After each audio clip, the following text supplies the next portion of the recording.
What just happened? What is up, everybody? It is your local Ottawa fan. I am here today to talk to you about the, and I can't believe I'm saying this, 34-33 win over the BC Lions.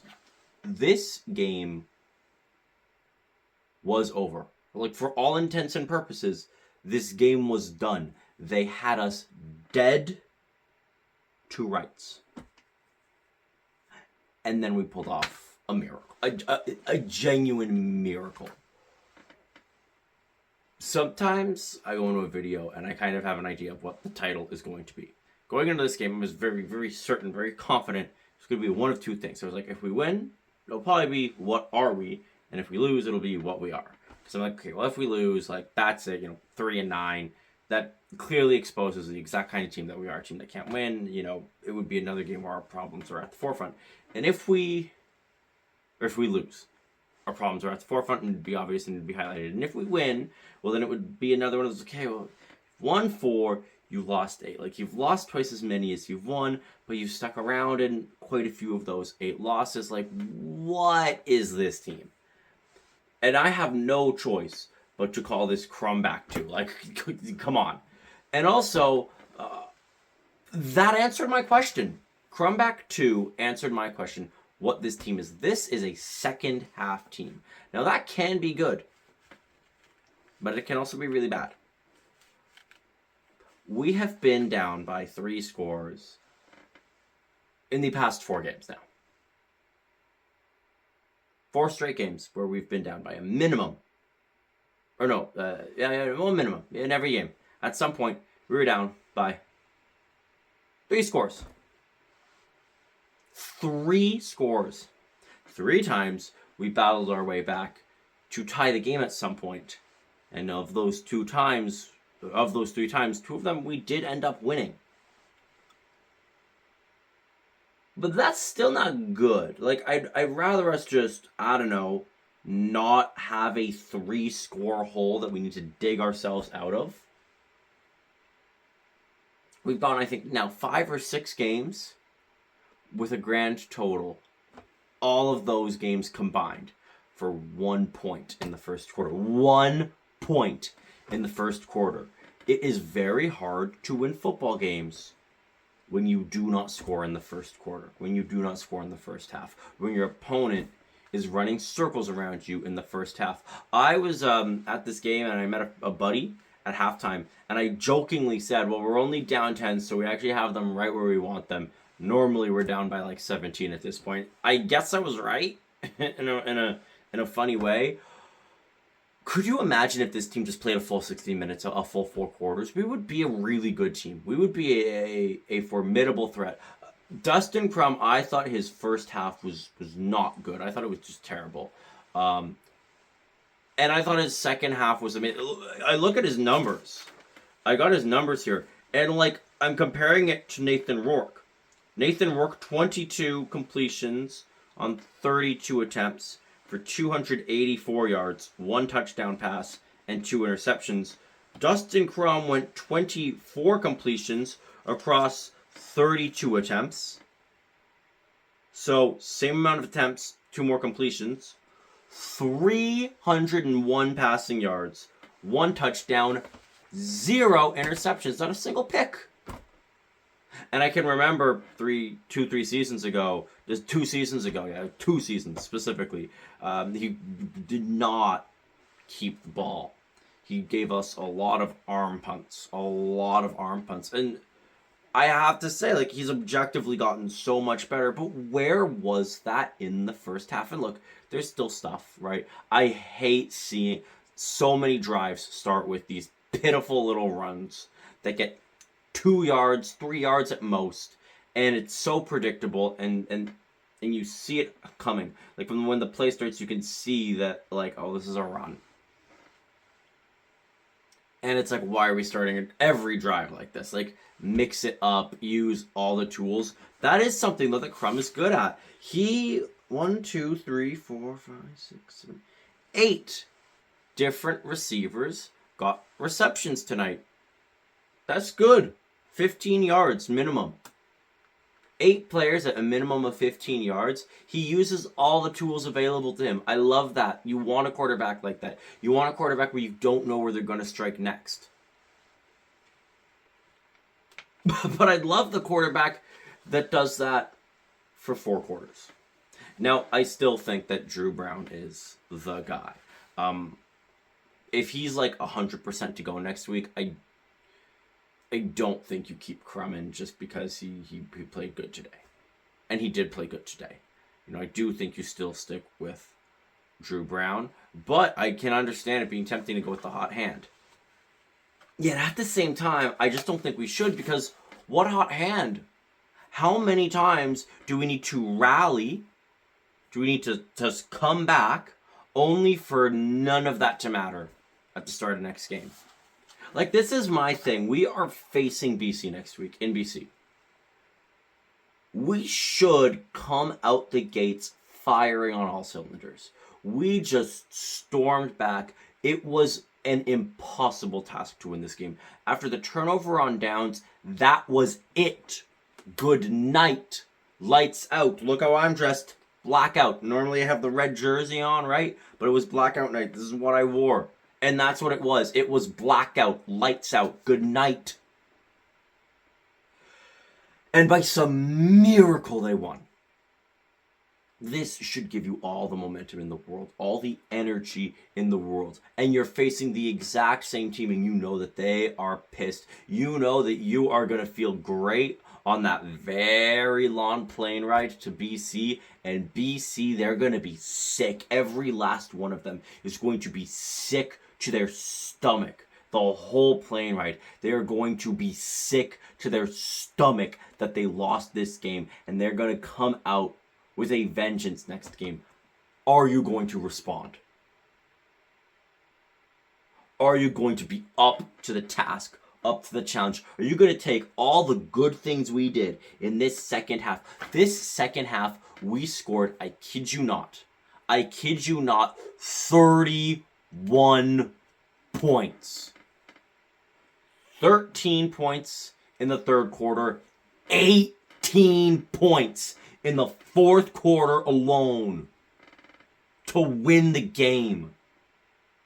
Are you going to take that energy, that momentum, a team that can score 18 in a single quarter, or are you going to go back to being the team that can't score a single point? We've gotten one rouge in what, 5-6 games? Like, not even a field goal, not even a safety, not even 2 rouges. I want to see minimum next game in the first quarter. I want us to A, be at least tied, B, have scored at least a field goal, and C, have at least 2 scoring drives that start in the first half. Now, one would obviously have to end in the first half, and then if the other one is like, well, then they started their next scoring drive, and they scored very early into the second quarter, then I'd say, okay, now we're cooking, now we're in business. We have 6, 10, 14 points to start the game. Good. Great. We went into halftime this game with 3 points. Our defense made a lot of mistakes this game. Our secondary can be very bad. Lots of times the reason why we got a stop was not because of great defense, but because of a dropped pass. But our defense ultimately held them to 13 points through one half. That's not terrible. It's pretty decent. We got 13 points in the third quarter alone. We were down by 2 scores at halftime. We held them to 13 points, and we were down by 10. You don't win football games if you can't score points. You don't win football games if you have a bad first half. But you do win football games if you are scoring a mammoth amount of points in the second half. And I'm going to be honest, my faith was a little shaken. My belief was a little shaken. I can go through it, right? You know, we start, they punt, we punt, right? Nobody's getting anything. BC gets all the way down to our 10. We do force a kick. Field goal. Okay, first points, 3-0. We just continue to do nothing. I was a little bit surprised that Tyree Adams never entered the game with how the first half was going. Finally, huge play by Crum, but we don't go into even field goal range. We punt. We did get one drive that kind of got to field goal range. We're at their 39, but the winds were really strong. I personally would have gone for it, but I understand the decision to punt. The winds were bad. I do think it affected both kickers in this game. Our defense gets a stop, and we get the ball back at the BC 50. Okay, we're down 3. We can tie it up here, because when you are at their 50, that's a minimum 3 points you need to get. Boom, sacked. And that's one criticism that I'll have of Crum. He's very bad at giving up sacks, at not throwing it away. We did end up throwing it away once this game on 3rd down when we really needed to at least give a receiver a chance. So this is a sack, and then BC finally gets the ball back, moves the ball really well, and they score a touchdown to make it 10-0. Finally, we get a drive of points.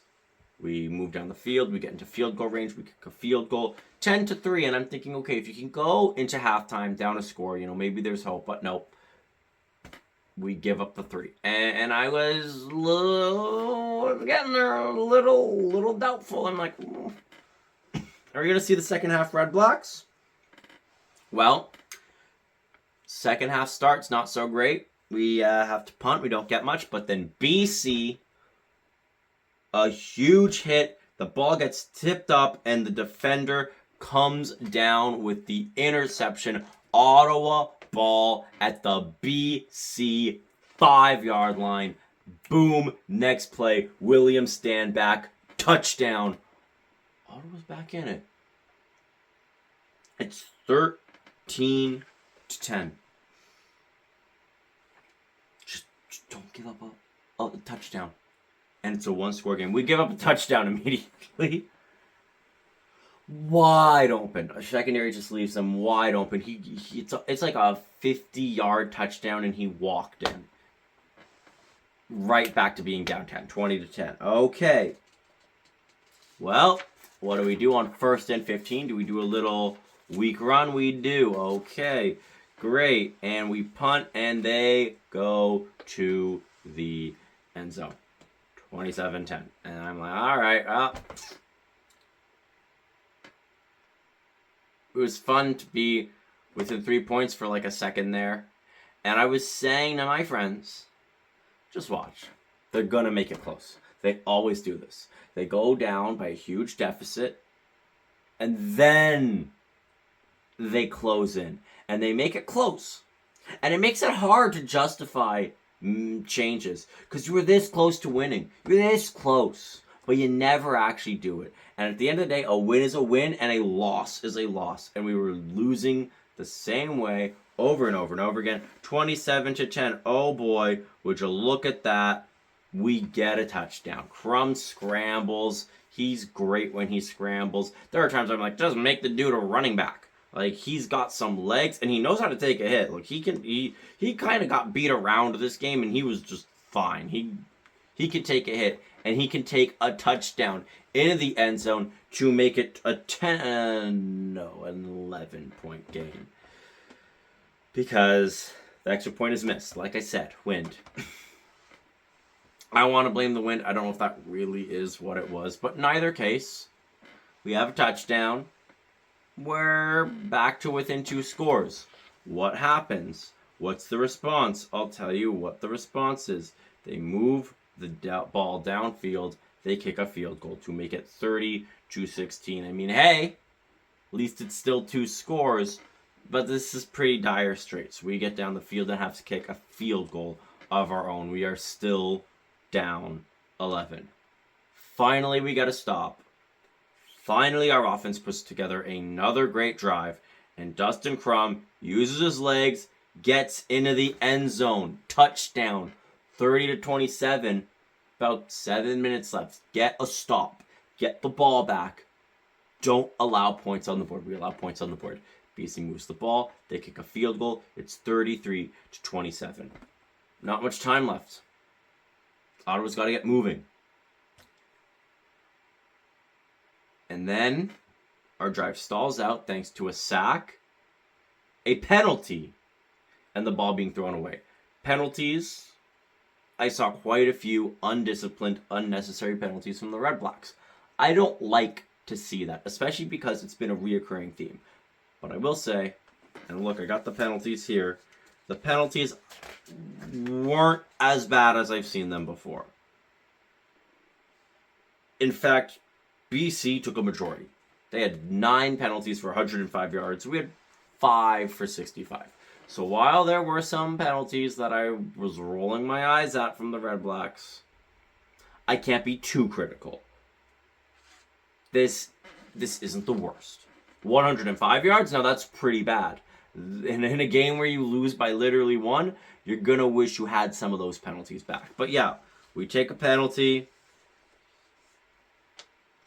We throw it away. BC ball. At the Ottawa 40. Minute 31 left. Out of timeouts. Game over.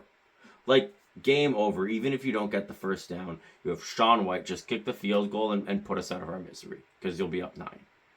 And so they run the ball. Burn off. Down to 106. So they run the ball. Now we're talking under 50 seconds. And they kick the field goal and they miss. I was like, this is like, it was like, you know, in your head you imagine, oh, but like, imagine if they miss and then, oh, we score a touchdown and win the game. And you know that that's insane. You know that that's never how the story goes. That you don't get that miracle fairy tale ending. And yet, Sean White misses. Pimpleton moves the ball pretty well. And gets a shove after he's out of bounds. Unnecessary roughness. All of a sudden, we're in decent field position. What does Khalil the Phil Pimpleton do? Boom! Bang! The big play we've been waiting for. 54-yard catch down to the BC 10. Next play, Dustin Crum to Geno Lewis. His only passing touchdown of the game. It's good. It's tied at 33. And this time, Lewis Ward does not miss the extra point. Oh, and by the way, that other touchdown, I forgot to mention. Yeah, we get the touchdown with Crum scrambling to get back within 3 because we go for 2. And we get it. And then late, we go for 1. We get it. 17 seconds, though, I still had that voice in my mind saying, remember Winnipeg? Remember how great you felt? Oh my goodness, we're forcing overtime. We're going to win. And then, boom, boom, boom, field goal. We kick it to them. They burn about 5-6 seconds. There's 11 seconds. They throw. It gets tipped. Incomplete. 6 seconds left. And now you're thinking, look, they're pretty far. They are still pretty squarely in their territory. 6 seconds is not a lot of time. If they get a catch in our territory, all we need to do is make sure that the clock hits 0 before they go down. And that they don't hit the end zone. How about they do us one better? Milton gets the game-ending, win-sealing pick. And we come down from 17 in the third quarter to win the game. I mean, that's awesome. I can't believe that we actually were able to win this one. But this win will be in vain if it's an isolated incident. This win will be meaningless if it's just this win. We're at 4 wins. As is Edmonton, as is Toronto. And BC, the team we literally just beat, and Montreal both sit at 5 wins apiece. Montreal is yet to play this week, but they face the 6-win Tiger Cats. The difference between us and Hamilton is just 2 games. And the difference between us and Montreal is 1. Hamilton and Montreal play against each other this week. You do the math. Also, currently sitting in a playoff spot, they have the East crossover, is this BC Lions team that we just beat that has one more win than us. Right now we are 1, maybe 2 wins out of the postseason. It is doable. 6 games left. What's the saying? Season doesn't start until after Labor Day. Well, here we are after Labor Day, and yeah, if we can beat BC, we face Montreal twice, and then at the end we're gonna face a Hamilton team that I think will have locked up their position by then. And I think 4 wins is what we need. We also have Saskatchewan and Winnipeg. Those are gonna be tough, but maybe you can steal a win from one of them. You know, BC, Winnipeg, Saskatchewan. Beat one of them, preferably 2, but at least 1. And then in the East, beat Montreal both times. Beat Hamilton, and it could be done. We could see an 8-win team, and I think 8 wins would get us to the dance. But if we don't make the playoffs, if we don't build on this, if we don't go into the next game firing on all cylinders in the first half, or at the very least, just playing a decent first half, not an all-time bad streak of just not being able to score in the first half, not being able to get any points in the first quarter, because we haven't gotten points in the first quarter. We've gotten point, as in singular. In the past 5 games, we've gotten point, a point, 1.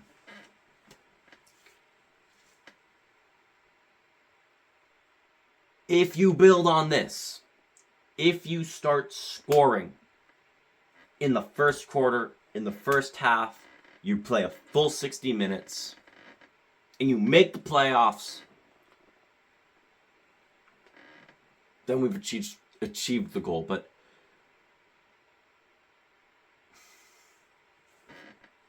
if we win like 1 more game, 2 more games, or like a 5 or 6 win team,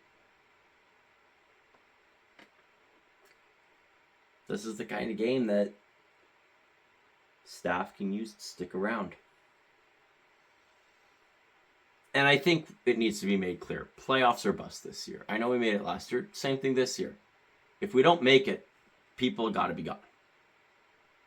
And I'm surprised. I'm genuinely surprised. There are some people who are on this team in a staff position. There are some people where I'm like, how are you still here? Because I thought you would have been fired weeks ago. But I'm putting my faith. I'm putting my trust. You could do this. And if we make the playoffs, you did it. But you got to stay hungry. You've got to come out ready to play a full football game. 60 minutes, 4 quarters. Not 30 minutes, 2 quarters. Both halves, not just one. Because I do not want this to be just another fun game that ultimately meant nothing. Reminds me a little bit of that first Crumback, right? Great game. I was there for both Crumbacks. Don't even make the playoffs? It's like, really? You gotta use this. You gotta build on this, especially because I know they can. And this team can do it. They've just proven it. But they gotta prove it again. In all 4 stages of the game. And as always, go Ottawa, go! Thank you very much. Great game.